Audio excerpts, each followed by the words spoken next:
किसी ने देखा तो नहीं तुम्हें आते, नहीं नहीं नहीं, मैं आई हूँ छुपते छुपाते।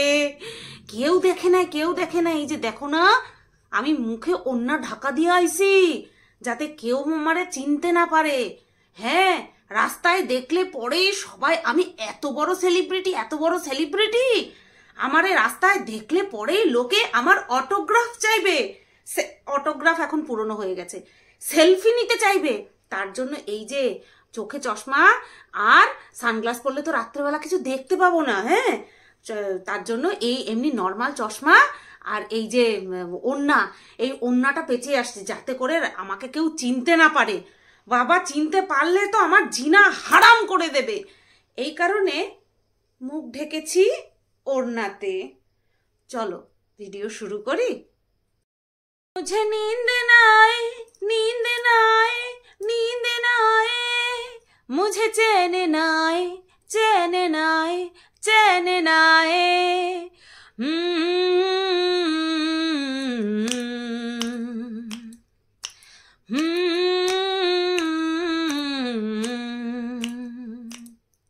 मुझे नींद ना आए, मुझे चैन ना आए, कोई जाए जरा ढूंढ के लाए। न जाने कहाँ दिल खो गया, न जाने कहाँ दिल खो गया, न जाने कहाँ दिल खो गया, न जाने कहाँ दिल खो गया।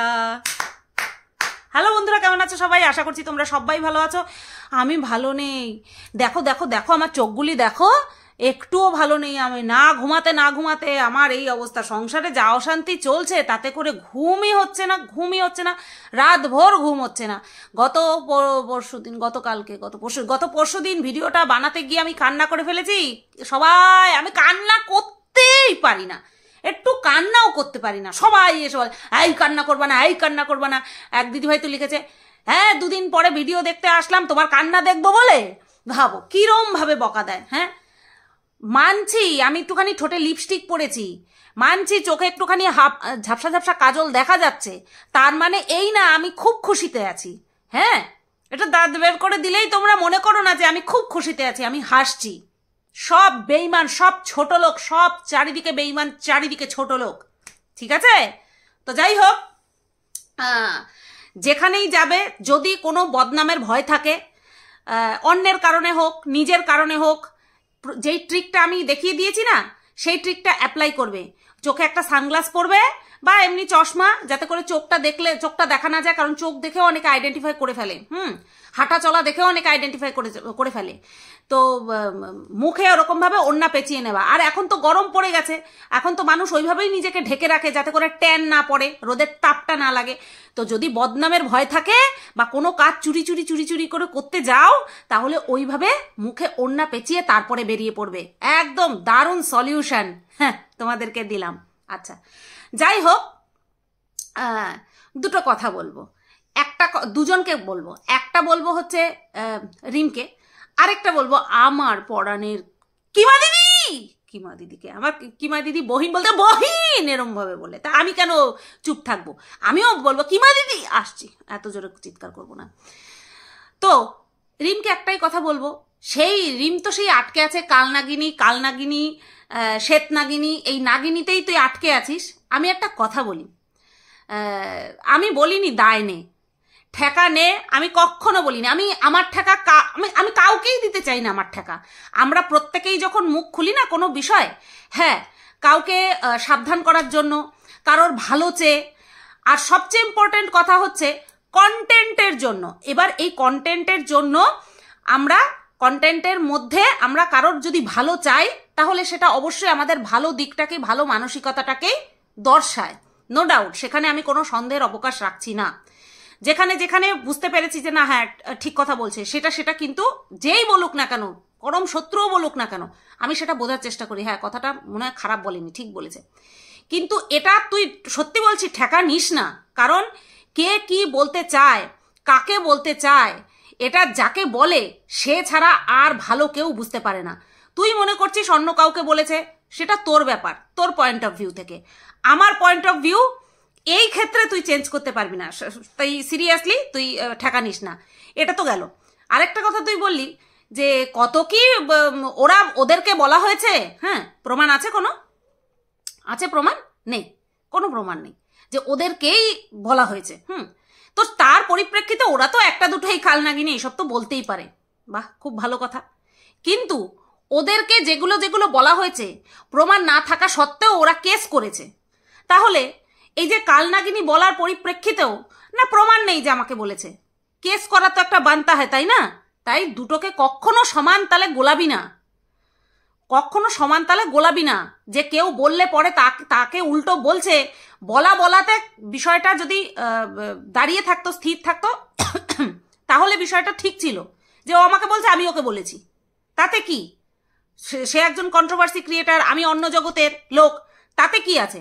ও আমাকে বলেছে, আমি ওকে বলেছি, ওখানটায় মিটে গেল। কিন্তু তুই আমাকে বলবি, আমি তোর বিরুদ্ধে কেস করব, আবার আমিই তোকে বলবো, নট ফেয়ার। ঠিক আছে, আশা করছি না, আশা করব না। যাই হোক, এটা ছিল রিমকে বলা কথা। আমরা এখানে কেউ কারো ঠেকা নিয়ে নেই। একটা কথা একবার বলবো, বুঝলে ভালো, না বুঝলে গোল্লায় গেল, ঠিক তেমনি ছেড়ে দে।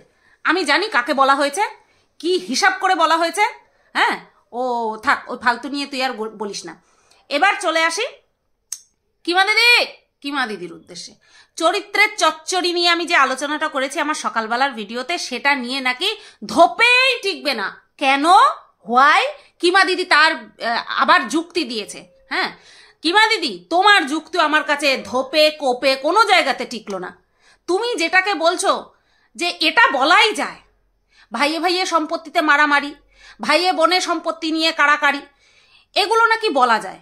স্বামী স্ত্রী একে অপরকে রাস্তাঘাটে মারছে, সেটাও নাকি দেখানো যায় ওপেন, ওটাতেও লজ্জা নেই। বা এই যে ঝগড়াঝাটি করছে, এগুলোও নাকি বলা যায়। কিন্তু ওই যে পরকীয়া করছে, ওটা বলা যায় না। এটা যার যার পয়েন্ট অফ ভিউ এখান থেকে বের হয়। আমি যেটাকে মনে করছি হ্যাঁ এটা ন্যাচারাল, তো সেটা আমার কাছে ন্যাচারাল। আমার মতন মত মাথায় নিয়ে চলে আরো 5টা মানুষ আমি পেয়ে যাব। আবার আমার সামনের মানুষটা মনে করছে যে আমি যেটা ভাবছি ন্যাচারাল, সেটা ন্যাচারাল নয়, সেটা একেবারে লজ্জা। সেটা তার কাছে, সে তার তার মতন করে সহমত পোষণ করে 10টা মানুষ পেয়ে যাবে। তাই বলে এটা না যে আমি যেটা ন্যাচারাল মনে করলাম সেটা বেঠিক। যেটা আমি ন্যাচারাল মনে করছি সেটা যদি ন্যাচারাল না হয়, তাহলে সেই জিনিসটা মানুষ করতেই পারতো না, বা করলে পরেও তার জন্য শাস্তি বরাদ্দ থাকতো। ঠিক আছে, শাস্তি বরাদ্দ থাকতো। আজকে এই যে আমরা যে সহবাস, এটাকে আমরা মানুষরা গোপন একটা প্রাইভেট বিষয় বলে আমরা মনে করি, তাই তো? প্রাইভেট বিষয় বলে মনে করি। এটা প্রাকৃতিক জিনিস। এই যে নতবা তো সারা জীবন থাকতো, জন্ম থেকে মৃত্যু পর্যন্ত থাকতো না। এটা একটা নির্দিষ্ট বয়সে আসে, একটা নির্দিষ্ট বয়সের পর সেটা শরীরে আর থাকে না। সুতরাং এটা একটা প্রাকৃতিক জিনিস। ঠিক আছে, এটা প্রাকৃতিক জিনিস। এটা শুধু মানুষের মধ্যে সীমাবদ্ধ নয়, পৃথিবীতে প্রত্যেকটা যা আমরা চোখে দেখতে পাই না সেই প্রাণীর মধ্যেও রয়েছে। তো সেটা কখনো অস্বাভাবিক হতেই পারে না। এইবার রইল পড়ে এক নারীতে আবদ্ধ, এক পুরুষে আবদ্ধ, এটাও আমাদের সমাজের সৃষ্টি। এটাও, এই নিয়মটাও আমাদের। ভাবো তো, যখন আদিমকালে মানুষ গাছের চাল পড়ে থাকতো, তখন কি মানুষ এ আমার, তুই আমার, তুই আমারই থাকবি, তুই অন্য জায়গায় গেলে তোকে জেলে দিয়ে দেবো, এরকমটা কি ছিল? আমার তো মনে হয় না ছিল। আমার মনে হয় না ছিল। কারণ ওই সময়টাতে কি হয়েছে না হয়েছে এই বিষয়টা নিয়ে এটা মনে হয় কোনো সায়েন্টিস্ট গবেষণা করেনি। তবে হ্যাঁ, প্রাণীদের মধ্যেও কিন্তু আমরা দেখি, এটা সিংহীর মধ্যে বেশি দেখা যায়, বা এই যে গরিলা, শিম্পাঞ্জি, এদের মধ্যে কিন্তু দেখা যায় যে এদের একটা নির্দিষ্ট জোড়া থাকে। হ্যাঁ, এদের একটা নির্দিষ্ট জোড়া থাকে, সেই জোড়াতেই থাকে। কিন্তু তুমি দেখবে আশেপাশে কুকুর, ভাদ্র মাস আসলে দেখা যায় একটা মেয়ে কুকুর, 4-5 থেকে কোন পাড়া থেকে কত ছেলে কুকুর চলে আসে। সেখানটায় কোনো নিয়ম নেই। আর কোনো প্রাণীর মধ্যে এরকম নিয়ম আছে কিনা ভিজিবল নয় বিষয়টা। হয়তো থাকতে পারে, বাট বিষয়টা আমার হয়তো দৃষ্টিগোচর হয়নি। হ্যাঁ, তো এই যে পরকীয়ার বিষয়টা, এক স্বামী থাকতেও অন্য কারোর কাছে যাওয়া, এটা তোমার কাছে এখন অস্বাভাবিক মনে হয় বা গোপন কিছু মনে হয়। যদি গোপনই থাকতো, যদি অস্বাভাবিক কিছু হতো, তাহলে বিষয়টা এইভাবে প্রত্যেক ঘরে ঘরে থাকতো না। হ্যাঁ, ঘরে ঘরে থাকতো না। আমরা যেটা মনে করব লজ্জার, আমার কাছে তুমি যেটা বললে যে স্বামী স্ত্রী রাস্তাঘাটে মারপিট করছে, এটা আমার কাছে লজ্জার, এটাও আমার কাছে লজ্জার। আমার কাছে যেমন পরকীয়া করে চলে যাওয়া এটাও লজ্জার, ঠিক আছে, এটাও আমার কাছে লজ্জার যে স্বামী স্ত্রী মারপিট। আমি কখনো বলিনি যে ওই অন্যের সঙ্গে চলে যাওয়া এটা নর্মাল ব্যাপার, এটা নর্মাল ব্যাপার বলিনি। আমি বলেছি এটা কোনো ক্রাইম নয়, ক্রাইম এখন তো আপাতত নয়, নতবা এইভাবে মানুষ খুল্লাম খুল্লা করতে পারতো না। না, আমি বলেছি এটাও চরিত্রের মধ্যে পড়ে, এটাও চরিত্রের মধ্যে পড়ে। পরিবারের কেচ্ছা বিক্রি করা, একে অপরকে নোংরা নোংরা ভাষায় গালাগালি দেওয়া, এটাও চরিত্রগত দোষের মধ্যে পড়ে, বৈশিষ্ট্যের মধ্যে পড়ে। বা দোষগুণ পাবলিক বিচার করবে। বুঝাতে পারলাম? বুঝাতে পারলাম না, ঠিক আছে। আমি সম্পত্তির জন্য আজকে বোনের সঙ্গে চুলোচুলি করছি, খুব গুণের কথা? খুব কি গুণের কথা? না এক জায়গায় বসে একটা সেটেলমেন্টে আসছি, একটা বোঝাপড়ায় আসছি, সেটা গুণের কথা? তাতেও সম্পত্তিটা ভাগাভাগি হলো। আর চুলোচুলি করলে সম্পত্তির ভাগাভাগি দূরের কথা, আগে জেলাজেলি হবে, মানে জেলে ভর্তি হতে হবে, ঠিক আছে। তাই সব জিনিসই হ্যান্ডেল করার মতন একটা টেকনিক থাকে। কোন টেকনিক আমরা অ্যাপ্লাই করব সেটা একান্তই আমাদের উপরে বর্তায়।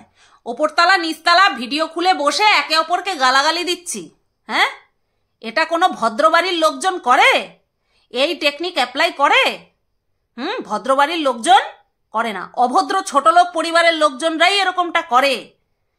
আবার যদি কেউ পরকীয়া করে চলে গিয়ে বুক বাজিয়ে বলে সেও কোনো গুণের কাজ করছে না, আমি বলছি সব মিলিয়েই চরিত্র।